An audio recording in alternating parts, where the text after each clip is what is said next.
So recently I saw a video of a guy playing video games set in each state, shout out to Skylar Buns, and I thought to myself, oh cool, and then I just moved on with my life. Until today, I kept thinking about that video, and I seriously thought about how I could steal the idea and turn it into a long fucking series. And I figured it out! So today I'm spinning a wheel that will decide what country I'm playing in. Oh, please don't be a difficult country. Please don't be a difficult country. Please don't be a difficult country. Germany. Oh god. Here come the war games. So after a full day of researching games that are set in Germany, and slaving away to earn €2 an hour for picking Wait. I'm a white Polish man. So after I stole 2 Irish men's jobs in a factory and in a construction site, I earned just enough money to buy a good selection of video games set in good old Germany.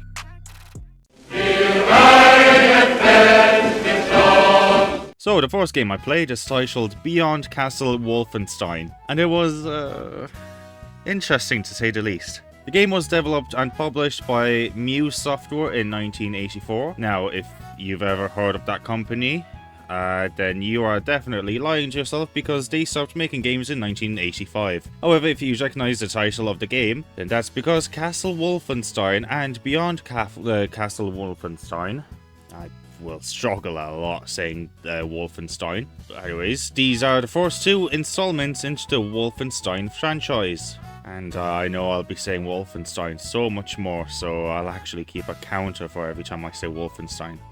The game was developed for Apple II and Commodore 64, which was my mam's introduction to gaming with the hit Game Boulder Dash, which I must say was a pretty fun game when I played it. Anyway, Beyond Castle Wolfenstein is an action-adventure game set in World War II where an Austrian man with a funny mustache is hiding away in his bunker.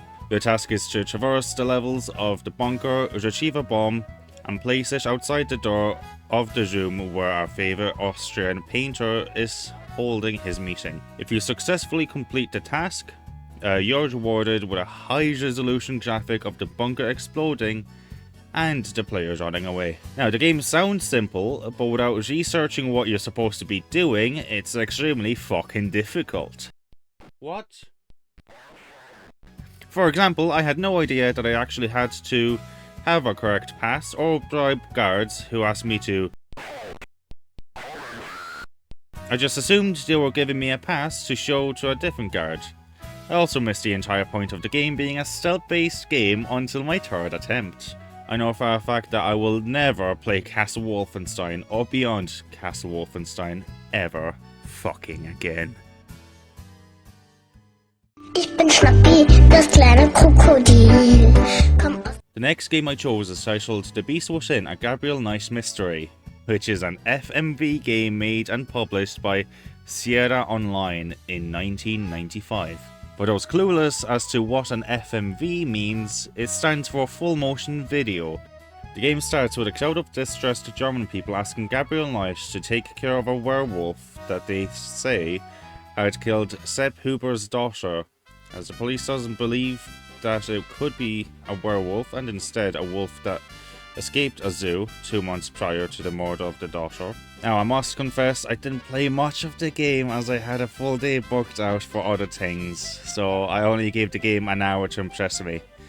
That being said, I grabbed the keys to our Volkswagen, hoping it would be a Mercedes. I was hoping for a Mercedes. And I drove to a train station, which then took me to a zoo in... Oh, I'm reading the script and I don't know how to pronounce this. Dalkiel... fucking... Talking Rich Ken. I don't know. At first, I had nothing else to do other than look at the sign giving information on the wolves in the zoo, so I decided to leave and travel to Marienplatz. While I walked around, looked into different shops, listened to our guy play the guitar,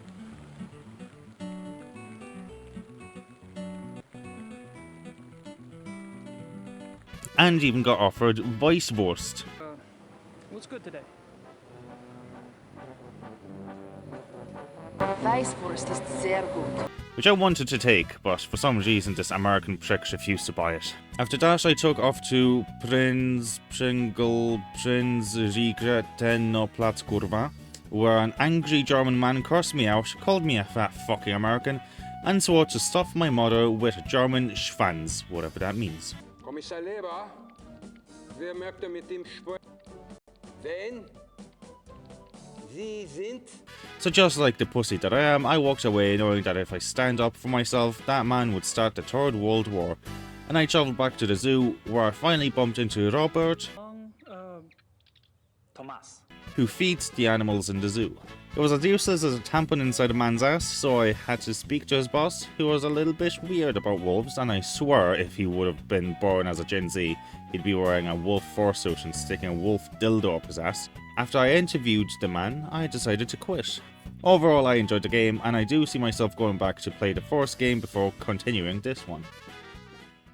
I'll be shoving a fucking wolf dildo up my ass next time I fucking decide to write a script. Fuck's sake. Lieblingsfach, was ist dein Lieblingsfach? Englisch oder was? The Captive Course is a 24th installment into the Nancy Drew series. 24th?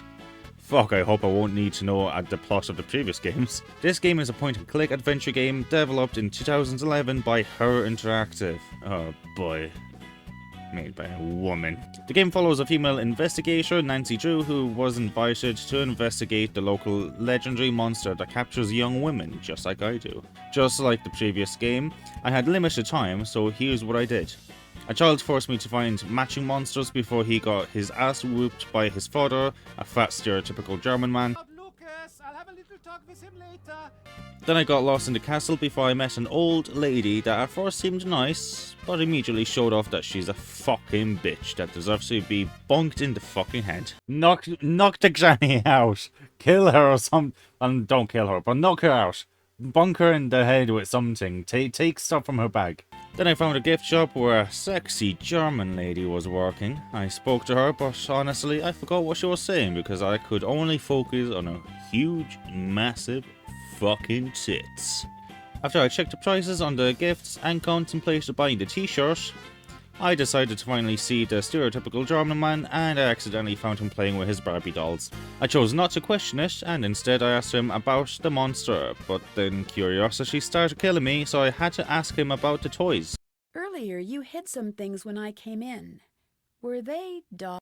Fräulein, these are not dolls. These are injection-molded, professionally crafted, physical, tactical, multi-directional place-holding avatars. That conversation led me into playing his board game, which honestly could be its own video game, and I'd fucking enjoy it. After I got best by Turbo RNG, okay, I spin now. 2, 1, 2. I go back. I spin. 2, 1, 2. I'm just stuck in this fucking loop. And it is my spin. And I'm fucking stuck again. What the f— I decided to go back to my room and sulk, but got interrupted by the stereotypical German man knocking on my door. He seemed distressed, telling me that the monster attacked, but when I looked at the damage, I started doubting that the monster was as threatening as everyone made it out to be. I decided to head back into my room, but stopped to talk to the little boy hiding from his father, who probably had a few too many giant mugs of beer. The boy, just like his father, convinced me to play his board game, and Jesus fucking Christ, these board games are so much more fun than the actual game itself. Overall, the board games were fun.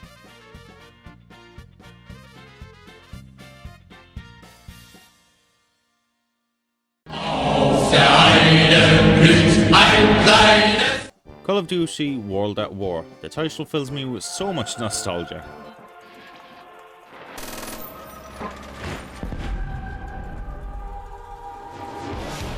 This game was released in 2008 by Activision, a company that rejected my job application twice now, and I swear to fucking God, if they reject me again, I'm gonna— Sorry, I don't know what happened there for a second.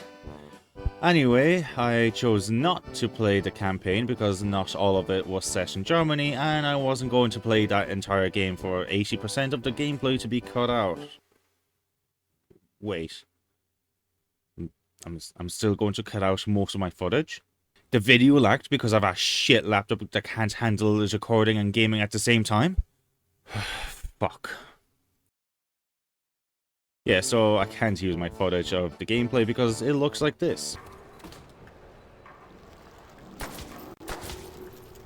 But I decided to play the Zombies mode since there's maps that are set in Germany. Can't really say much about it other than I had fun playing the game that introduced me to both Call of Duty and the concept of zombies. The game mode was the first introduction to the Zombies mode in Call of Duty. Your task was to survive each wave of zombies, each one getting harder. Each kill and board repair gives you points that you can then spend on weapons or expanding the locations that unlock better weapons, upgrades, perks, and a mystery box.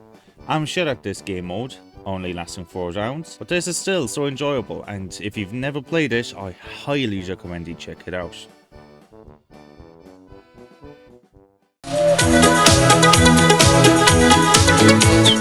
If you've ever played a Sniper Elite game, then you might be aware of the Zombie Trilogy. The game was developed by Rebellion Developments in 2015 and it was playable on Xbox One and PlayStation 4. It's a tactical shooter game mixed with survival horror, so you know it's straight up my alley. Now, I did make a stupid choice to skip the first game and I did buy the second game instead, as the wiki I followed stated only the second game was in Germany. Which now I know isn't the case, as game 1 is inside Berlin. I don't really know what the plot is, but me and 3 other characters that magically disappear after I get control of my character have stopped our tugboat, and we were forced to walk on foot, where I immediately started sniping zombies, and found a new game that I'll be obsessing over until I inevitably return to my X-rated modded Stardew Valley. My game had some audio glitches, but the recording was a million times better than Call of Duty, so this is all my original gameplay. I got obsessed with the collectibles in the game. God, I love collectibles in games. In this game, there's 20 zombies that I call bites, and each time you kill one, your counter goes up. Anyway, a large horde of zombies came after me and I just shot them all down before shooting the annoying zombie on the lookout tower that kept shouting at me.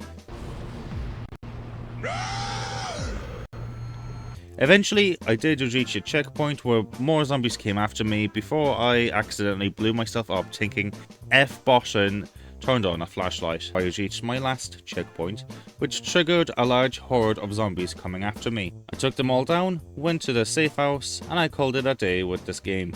I had a blast with this game, and I'll definitely return to play more Sniper Elite games. Also, it's been a while since I said Wolfenstein, so here we go, one more Wolfenstein to the Wolfenstein counter.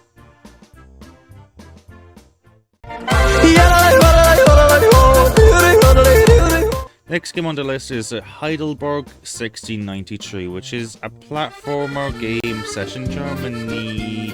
Wait, it's in France. It's in fucking France. Abort. Fucking abort. We've been fucking lied to. Medal of Honor Vanguard is the real next game, and it is set in Sicily. That's in fucking Italy. Abort, fucking abort, we've been lied to again. Turn Away is actually the 6th game set in Germany. And why are they speaking Russian? Oh no, we've been fucking lied to again. So, it does turn out that the main character is Russian and we are actually in Russia. But we will be crossing Germany and even Kurwa Polska. Piwo i cebula, rzodkiewka na kocyku I dupa na moim aucie. What the fuck is that text? I genuinely want to fucking kill myself. Turn Away was developed by... Sorry if I butchered the fucking name, I just realised now how absurd it is. Perlesoc, and published by Hoshun Games. The game was released back in September of 2023, so it is the most recent game to be featured inside Germany. The game follows a 10-year-old girl, Asia, who's trying to cross Germany and Poland back to her family. The game forces you to use stealth at times, avoiding German soldiers who might either send you back to labor camp or kill you on sight.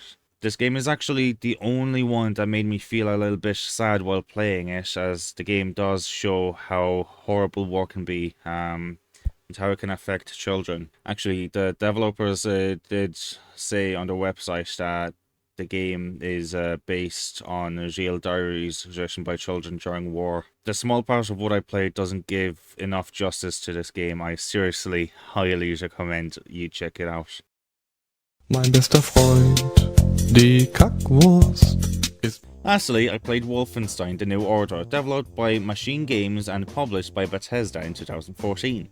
My laptop decided to spit on my face, grab me by the balls, fuck me in the ass, and call me its little bitch because it didn't want to work with me. Here's a better clip of the game that I played through, but I can't show you my recording because it's embarrassing. I could have played it on my Xbox, fuck's sake. Wolfenstein The New Order is the 9th installment in the Wolfenstein franchise, and it's considered to be a soft reboot of the series. It's a single-player, first-person shooter game set in, you guessed it, Nazi Germany. Germany was starting to lose the war, but then they got their hands on unknown technology, which turned the tides, leading them towards complete world domination. I couldn't stand the lag I was experiencing in the game, so I tried to speedrunning the game a bit, so I missed the entire plot. But I shot some tech-advanced Nazis and some mechanical dogs. I also saw a big robot and thought that was cool, and then I dipped out. Overall, if I'd have played it on my Xbox, fuck's sake, I know I'd enjoy it a bunch more. And that is it for Game Session Germany. Subscribe to stay notified on when episode 2 is released, as in the next episode we'll be visiting...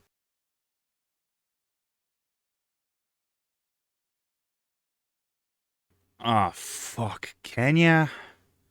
Well, I don't think there's any good games.